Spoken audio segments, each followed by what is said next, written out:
There's some really interesting things going on in the world of ISAs, which I think, if implemented, could have some big knock-on effects for us. It's really interesting to discuss these ideas and how they could affect our investments. So to save you sitting through hours of discussions and debates, let me give you the cliff notes. And I'd be really interested to hear what you think about these proposed changes, because some of the questions that crop up when they talk about these accounts, you wonder if the people making the decision actually use these accounts themselves. So there's two big things that have been happening at the moment. First is pressure being put on Rachel Reeves to reform the ISA market. This has been quite misrepresented, surprise, surprise, as it's not her proposing this, at least not yet. That will likely come in the spring budget if it does. But it's pressure being put on her by fund managers to reduce the ISA limit on contributions for tax ISAs to just £4,000 from the current levels of £20,000 in a cash ISA. Their argument is that it would free up $294 billion of cash currently held in cash ISAs for investments into UK companies, and they claim that ISAs could be put to better use backing British brands. Now, there's a lot to unpack in that one sentence, so let's break it down. First, the idea of backing British brands and being put into UK companies is nonsense. Unless they try and specifically force people into UK-based investments in some sort of new ISA rules, the vast majority of that money, if it was going to be put into stocks, would be going into the global market, global index funds, and definitely more US-based shares than UK ones, just purely based on what people would invest in. I believe that any investment that did fall into UK companies here would more than likely be spillover, or the small percentage of funds that do invest into the UK. Some are typically around 4% of the investment, so it would go into the UK stock market, but nothing like they would suggest that statement. The bigger question, however, is this a good thing, them reducing the limit? This is a question I've been asked a lot this week, and here is my answer. In theory, the idea of more people being enticed to use a stocks and shares ISA rather than a cash ISA sounds like a good thing. The trouble is, however, the education isn't in place for people to do that successfully. More likely, they would fall into pretty bad investment offerings from high street banks, among other providers, as well as the fact that most people don't tend to use cash ISAs for retirement savings. It's more for cash they want easy access to if they need it, and they just want to shelter that money in a tax-free wrapper. Well, it's actually pretty straightforward to hold your cash in a stocks and shares ISA and gain interest, either through an account that pays interest on your money or through a simple money market fund that pays you a return. That's something you would have to teach people, which isn't easy. The other consideration here is we've already had a big reduction in the amount that people can have in normal accounts, and they're already paying higher tax on their savings now. So then taking away the cash ISA will really end up with just more people paying tax, because there's also a big fear around investing, which will sit with a lot of people using the cash ISA rather than the stocks and shares ISA for long-term savings. The trouble is, however, more than any of this, is that these accounts are confusing. Even with the rumours circulating, more people are rushing to withdraw money from the cash ISAs, even though in theory, it's just the amount that you could add each year that would be changed, not the money that you already have invested in them. That would be protected, which just shows how easy it is for misinformation to spread. Secondly is, do we really need yet another ISA limit? 4K you can add with a lifetime ISA, then 20K stocks and shares ISA limit, 9K for junior ISAs, innovative finance, and then adding this in of 4K, not to mention SIPs and other benefits. I think sometimes they try to bend to every whim and end up making a much more complicated landscape that doesn't actually encourage people to invest. And this is where the problem lies. It's not in the actual products, but in the sheer amount of confusion that they create if not made simple and easy for people to use. Now let's move on to the really interesting part, which is a big debate that took place recently. Before we do, I want to quickly take an opportunity to remind you that with the ISA season coming up, InvestEngine are offering a pretty huge transfer bonus of up to £4,000 when you transfer in your SIP or ISA. Here's how much you can get by the amount you transfer. This also counts if you top up your SIP, so that might be worth considering. And also remember that you can get up to a £100 welcome bonus, which has been made permanent, I'm glad to announce, which is amazing, and you can claim it when you use my link or code Chris when you sign up. It's really great to see these offers coming up from brands I personally use. InvestEngine are my #1 choice for an ISA, with some of the best features on the market, like rebalancing, portfolio look-throughs, and best of all, it's just so easy to use compared to other apps. So I'd highly recommend getting on board and checking them out. Okay, so a really interesting meeting took place recently between Martin Lewis, Moneybox, and the founder of the Lifetime ISA, or the guy who initially proposed it at least. And this is probably, if not, one of the worst ISA products on the market right now. This was the first in a series of discussions with the Treasury about how they could change the account to improve it, and they raised some really interesting points. The first was the issue of why providers don't want to offer it. If you try to open a Lifetime ISA, you'll find that there's not many options. In fact, barely any providers do offer it. Having spoken to a lot of the platforms personally, an issue that wasn't raised that I know is that it's a lot of work for providers to offer, with very little financial reward, especially for the low-cost providers. But the issue he raised was actually much more interesting, and that was the big providers, especially banks, are scared to offer one, which really made me think. The reason being is probably not what you would first think. It's actually because of mis-selling. The name itself is very misleading, as it's called a Lifetime ISA, and the original proposal was for it to be an ISA that you could open from birth, which would serve you for your entire lifetime, which of course didn't go as planned. It's actually a really limited account offered to people between age 18 and 40, which in honesty means it's a very ageist account. The fact that you can actually say, well, if you've worked really hard and you're 41, tough luck, you don't deserve the chance to open one. You must have your house and retirement sorted is pretty ludicrous in itself.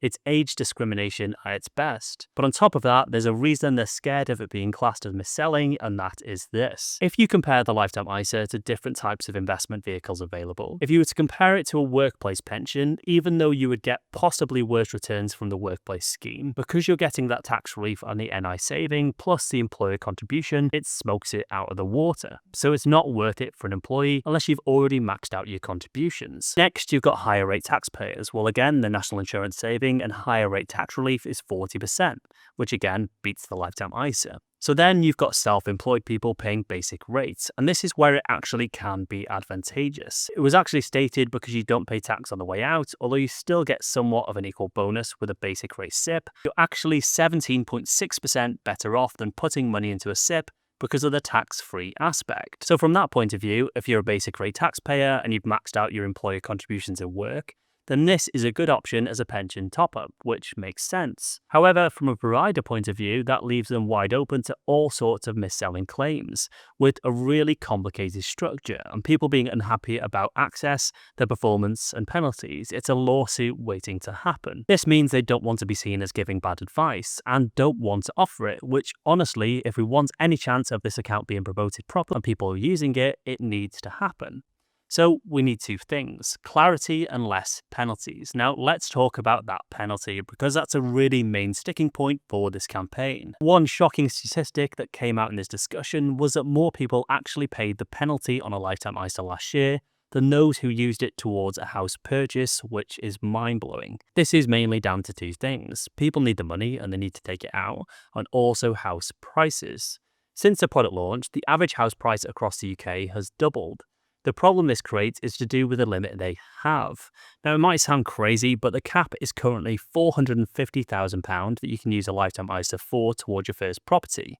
But in certain areas in the UK, unfortunately, the cost of houses exceeds this limit. So whereas they might have been saving in this account for the last 5 years, the price of the property has risen and this goes over the limit. And then they pay effectively a 6.25% penalty or withdrawing their own money at no fault of their own. The suggestion was that they should do two things here. One is to remove the penalty altogether. During COVID, they actually paused the penalty on this account, which did see record numbers of withdrawals from it, around 50 million in withdrawals. But in fairness, at that time, people did need it, which likely wouldn't happen again on the same scale. The way this would work in principle, or at least how it's being proposed, is say you put in £4,000 in per year for 5 years. So you've got £20,000 plus the £5,000 bonus from the government. Hopefully during that time you would also have gotten some interest, which people should be allowed to keep to help counter inflation. But if they did need to withdraw, they could just lose the £5,000 bonus, none of their own money. The problem, however, with this is I think it would only need to apply to a cash Lifetime ISA with fixed interest. as if the stocks and shares version of it was to go down, they could end up with less than they put in. The issue this creates is the moment you mention a penalty, there's an instant drop-off in the amount of people wanting to open the accounts. I understand it's meant to be a sort of forced savings, which in some ways is fair enough for a pension, but with a house savings where you've been forced to withdraw is completely wrong. There should also be a special circumstance, at least if you're in severe financial need, you can withdraw.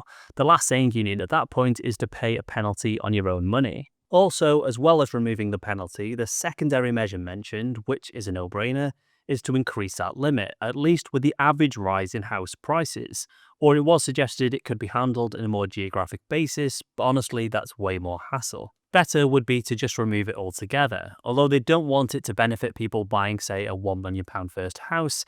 Granted, that's very little benefit for them, so I don't believe that outweighs the benefits of penalising the vast majority of people. Since it was raised to £450,000 as a limit, house prices have risen 30%.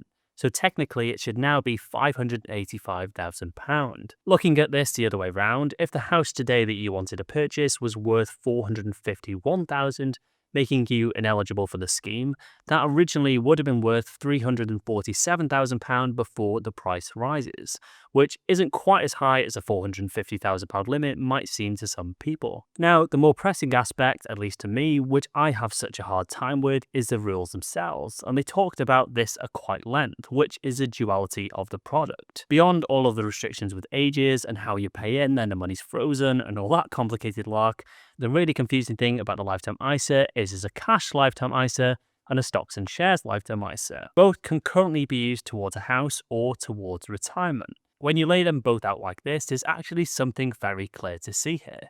If you're buying a house, there's a high likelihood that cash will be the best option, unless you've got a long timeline. If it's for retirement, then stocks and shares will be the best option. If we look at this chart, we can see the difference quite starkly. Here's how a simple index fund has performed versus cash over the past 25 years. If you notice the second line here, this is when you add in inflation and how investing has done well, whereas cash has eroded away. So when you put it like that, you need to invest for retirement. The obvious answer here would be, well, for the sake of that, why not just split them into two?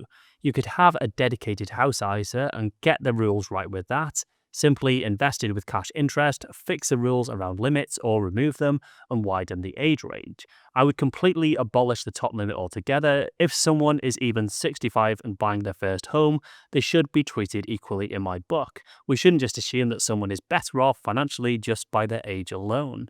You could then have the lifetime ISA for retirement, which I would love to see simplified into a simple index fund only option, which won't happen as by law you have to give people choice, as long as they didn't force us into British companies only. But that in essence would solve the issue for property, and secondly, the retirement one could even be focused on self-employment or made much clearer. The issue is though that gives us even more choice of investment accounts in an area which is already a complete mess already. Some people have called for this ISA to be scrapped altogether. I'm really interested to see what comes for this account because I do use it and I've been using it for some years towards retirement. Though admittedly, it's nothing compared to higher rate tax relief, so that has to be max first for me for sure. Let me know what you think and how you would fix this account and if you're using one. I think the next month is going to be very interesting indeed with ISAs, so make sure you subscribe as I keep you posted on all the latest changes. But before I go, I definitely recommend checking out this video, which I think you will find really helpful. Thanks.